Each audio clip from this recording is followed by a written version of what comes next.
মই 1984 চনত প্ৰথমবাৰৰ কাৰণে CITত অংশগ্ৰহণ কৰিছিলোঁ আৰু CITত অংশগ্ৰহণ কৰিয়ে মোৰ দায়িত্ব পৰিছিল অসমৰ মাষ্টাৰৰ শ্ৰমিকসকলক সংগঠিত কৰা।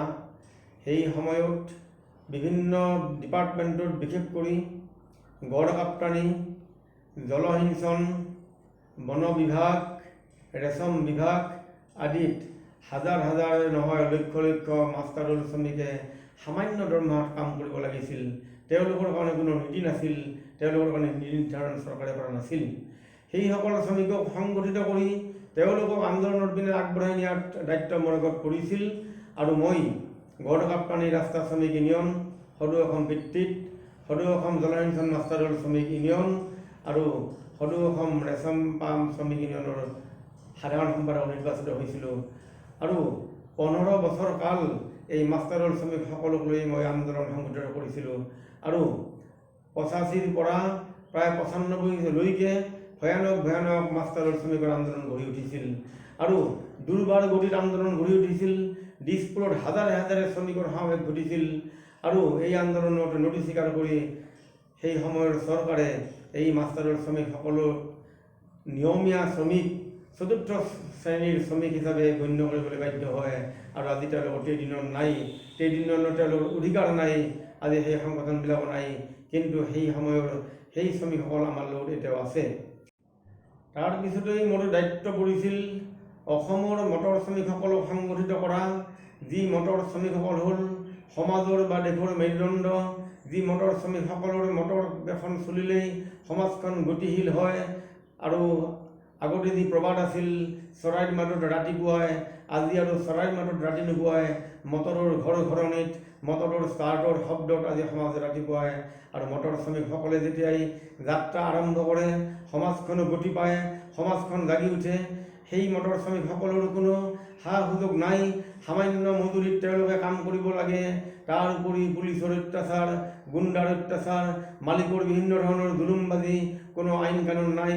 এইবিলাকৰ ফলত মটৰ শ্ৰমিকসকলক কেনেকৈ সংগঠিত কৰা যায় তাৰে দায়িত্ব মোৰ ওপৰত পৰিছিল আৰু মোৰ বন্ধুসকলৰ ওপৰত পৰিছিল আৰু আমি CITৰ নেতৃত্বত কেইবাটাও শ্ৰমিক সংগঠন কৰি আজিলৈকে মটৰ শ্ৰমিকসকলক সংগঠিত কৰি মটৰৰ ক্ষেত্ৰত আমি এটা আন্দোলন গঢ়ি তোলাৰ যত্ন কৰিছোঁ আৰু আমি সফল হ'ব নোৱাৰিলেও কিছু পৰিমাণে সফল হৈছোঁ। আজি অসমত বিশেষ 4টা মটৰ শ্ৰমিক সংগঠন একেলগ হৈ আমি মটৰ শ্ৰমিকৰ কাৰণে এটি জনপ্ৰিয় দাবী আমি উত্থাপন কৰিছোঁ। সেই দাবী হ'ল মটৰ শ্ৰমিকসকলক অৱসৰকালীন সুযোগ দিয়াৰ কাৰণে কেন্দ্ৰীয় বা ৰাজ্যিক চৰকাৰে এখন কল্যাণ আঁচনি গ্ৰহণৰ জৰিয়তে বা ৰূপায়ণৰ জৰিয়তে মটৰ শ্ৰমিক আৰু মটৰ শ্ৰমিকৰ পৰিয়ালসকলক কিছু সকাহ দিয়ক। এই দাবী আজি অত্যন্ত জনপ্ৰিয় দাবী, এই দাবী পপুলাৰ দাবী আৰু এই দাবীত আমি অসমত যোৱা সময়ছোৱাত আমি ভয়ানক আন্দোলন গঢ়ি তুলিছোঁ। আমি 24 ঘণ্টা 48 ঘণ্টাৰ কাৰণে আমি চকা বন্ধ কৰিছোঁ আৰু আজি মটৰ শ্ৰমিকসকল কিছু পৰিমাণে সংগঠিত আৰু অহা দিনত আমি নিশ্চয় আগবাঢ়ি যাম। শেষত বাধ্য হৈ অসম চৰকাৰে আমি কোৱা ধৰণেই তেওঁলোকে এখন কল্যাণ আঁচনি প্ৰস্তুতি কৰি এটা প্ৰস্তাৱনা কৰি আমাৰ মাজত ভগাই দিছে আৰু আমি মতামত দিছোঁ। সেইখন আজিও পূৰ্ণাংগ ৰূপ দি তেওঁলোকে আইনত পৰিণত কৰা নাই। অহা দিনত সেই কল্যাণ আঁচনিক আইনত পৰিণত কৰাৰ দাবীত আমি আৰু তুমুল আন্দোলন গঢ়ি তুলিম, এই আশা আমাৰ আছে আৰু আজি এই 30 জুনৰ এই CITৰ সোণালী জয়ন্তী দিৱসত আমি সেই আশাই কৰিম আৰু সেই আহ্বান জনাম শ্ৰমিকসকলক। তাতকৈও ডাঙৰ কথা হ'ল আজি শাসক শ্ৰেণীয়ে শ্ৰমিক শ্ৰেণীৰ আন্দোলনক ভাগ কৰি ভাঙি দিয়াৰ কাৰণে যে সাম্প্ৰদায়িকতাৰ আশ্ৰয় লৈছে, ধৰ্মীয় গোড়ামীৰ যে আশ্ৰয় লৈছে, তাৰ বিৰুদ্ধে যুদ্ধ হ'ব আমাৰ এটা ডাঙৰ কাম। একপিনে সাম্প্ৰদায়িকতা, ধৰ্মীয় গোড়ামীৰ বিৰুদ্ধে যুদ্ধ আৰু একপিনে মালিক শাসক শ্ৰেণীৰ শাসক শ্ৰেণীৰ যি প্ৰতিভূ চৰকাৰৰ বিৰুদ্ধে যুদ্ধ কৰা, এই কাম আমি অনাগত দিনত কৰিম। এই আমাৰ আশা আছে আৰু এই আমাৰ কাৰ্যসূচী আছে আৰু এই আমি আহ্বান জনাইছোঁ অসমৰ শ্ৰমিক শ্ৰেণীলৈ যাতে অহা দিনত সম্পূৰ্ণভাৱে প্ৰস্তুত থাকে। কাৰণ শেষ কথা শ্ৰমিক শ্ৰেণীয়েই ক'ব, শাসক শ্ৰেণীয়ে যিমান অত্যাচাৰ নকৰক কিয়, যিমান জুলুম নকৰক কিয়, শ্ৰমিক শ্ৰেণীৰ ঐক্যবদ্ধ আন্দোলনৰ ফলত তেওঁলোকক উফৰি যাবলৈ বাধ্য আৰু শ্ৰমিক শ্ৰেণীৰ আন্দোলন সফল হ'ব। এই আস্থা এই আমাৰ দৃঢ়তা আমাৰ বুকুত আছে। পশ্চিমবংগৰ কলিকতা চহৰত 1970 চনৰ 30 মে'ত এক সন্মিলনৰ মাজেৰে 4দিনীয়া সন্মিলনৰ মাজেৰে এই CIIটোৰ প্ৰতিষ্ঠা হয়। যদিও এই CIIটো প্ৰতিষ্ঠা হোৱাৰ আগৰে পৰাই 1920 চন মানৰ পৰাই ভাৰতবৰ্ষত শ্ৰমিক শ্ৰেণীৰ সংগঠন আন্দোলন বিভিন্ন ধৰণে গঢ়ি উঠিছিল আৰু তাৰ মাজেৰে CIIটোৰ যিবিলাক লিডাৰ, সংগ্ৰামী লিডাৰ, সেই সংগঠনৰ মাজতে কাম কাজ কৰিছিল। কিন্তু সেই সংগঠনবিলাকৰ মাজত বিভিন্ন ধৰণৰ নেতা আছিল, যিবিলাক নেতাই সদায় শাসক শ্ৰেণী বা মালিক পক্ষ বা শোষক শ্ৰেণীৰ লগত আপোচ মীমাংসা কৰি শ্ৰমিক আন্দোলনৰ মীমাংসা কৰিব খোজে।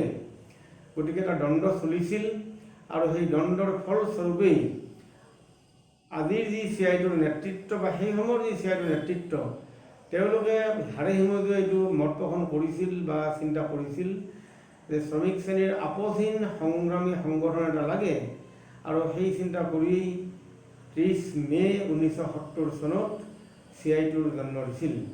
আৰু আজি 50 বছৰ বিভিন্ন ঘাট প্ৰতিঘাতেৰ মাজেৰে শ্ৰমিক শ্ৰেণীক ঐক্যবদ্ধ কৰাৰ মাজেৰে আজি 50টা বছৰ পূৰ্ণ হ'ল। এই অনুপাতে আজি সোণালী জয়ন্তী বৰ্ষ পালন হৈছে। আমিও ভাৰতবৰ্ষৰ কেন্দ্ৰীয় কমিটি, অসম ৰাজ্যিক কমিটিৰ আহ্বানক সঁহাৰি জনাই বৰপেটা ৰোডত যোৱাকালি 30 মে'ত বৰপেটা ৰোডৰ চিমলাগুৰিত অৱস্থিত CIIটোৰ কাৰ্যালয়ত আমি অৰ্ধ শতাধিক শ্ৰমিক নেতা আৰু কৰ্মীৰ উপস্থিতিত শ্ৰমিক শ্ৰেণীৰ ৰক্ত পতাকা উত্তোলন কৰিছোঁ আৰু ছ'চিয়েল ডিষ্টেঞ্চিং মানি এখন সংক্ষিপ্ত সভা তাত অনুষ্ঠিত কৰিছিলোঁ। এই সংক্ষিপ্ত সভাত আমাৰ যিটো ভাৱ, আমাৰ যিটো মন বা মত, এইটো হ'ল যে কৰোনা ভাইৰাছৰ বিৰুদ্ধে চৰকাৰে যি যুদ্ধ ঘোষণা কৰিছে, তাতকৈও বেছি যুদ্ধ ঘোষণা কৰিছে শ্ৰমিক শ্ৰেণীৰ বিৰুদ্ধে। নহবা নিচিন্তা ঘটনা ঘটিছে ভাৰতবৰ্ষত যে সাধাৰণ যি শ্ৰমিক, কোটি কোটি যি নিৰ্মাণ শ্ৰমিক, এই নিৰ্মাণ শ্ৰমিকসকল আজি আটাইতকৈ দুখ দুৰ্দশাৰ বলি হৈছে। বহুতেই হাজাৰ হাজাৰ কিলোমিটাৰ খোজকাঢ়ি তেওঁৰ কৰ্মক্ষেত্ৰৰ পৰা ঘৰলৈ কোনো উপায় নাপাই খোজকাঢ়ি আহি দুৰ্ঘটনাত পতিত হৈছে, লাঞ্ছিত হৈছে।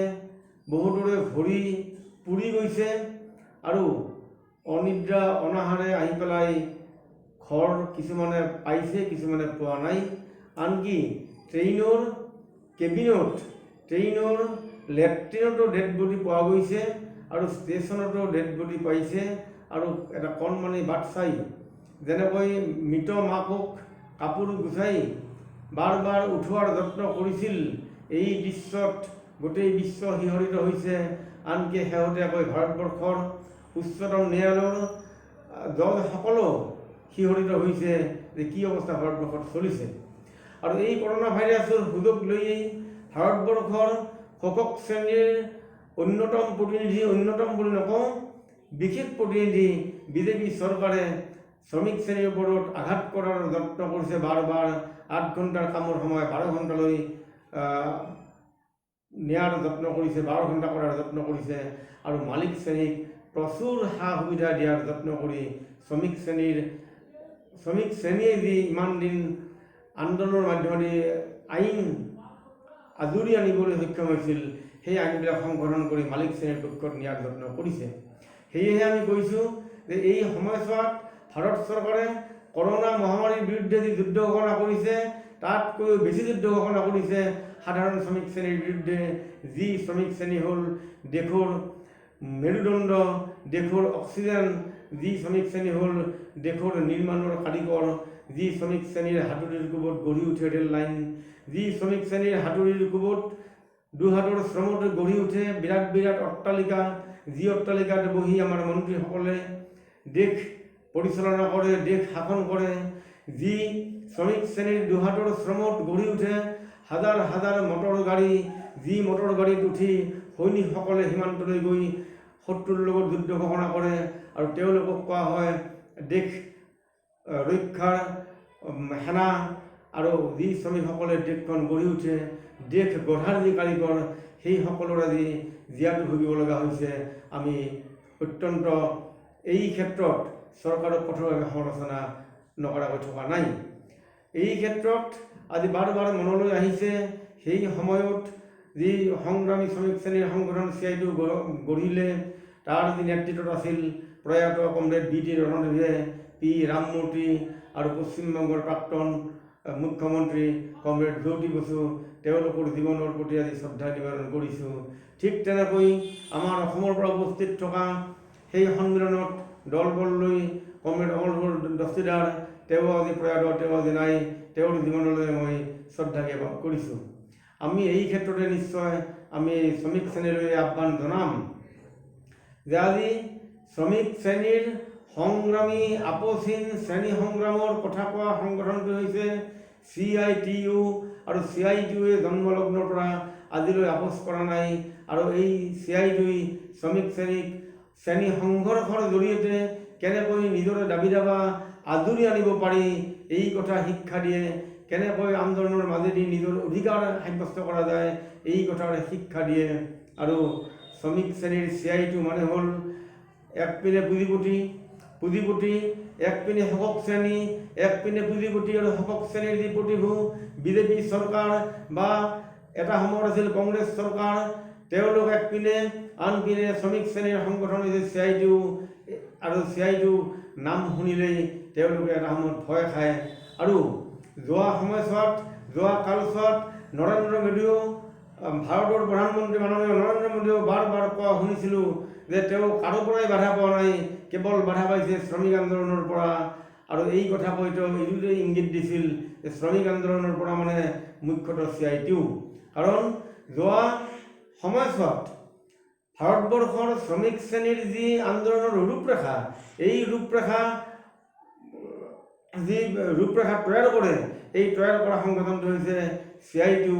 কাৰণ CITUৱে আগতে ৰূপৰেখা তৈয়াৰ কৰে আৰু ৰূপৰেখা তৈয়াৰ কৰি সকলো শ্ৰমিক সংগঠনক ঐক্যবদ্ধ কৰি আন্দোলনৰ পিনে নিয়ে। আৰু এই ক্ষেত্ৰত ঐক্যবদ্ধ আন্দোলন গঢ়াৰ ক্ষেত্ৰত CITU যোৱা সময়ছোৱাত যথেষ্ট সফল হৈছে। যদিও এটা বদনাম আছে যে শ্ৰমিক শ্ৰেণীৰ আন্দোলন মানে অৰ্থনৈতিক সকাহৰ আন্দোলন, এই কথা বাৰ বাৰ কৈছিল।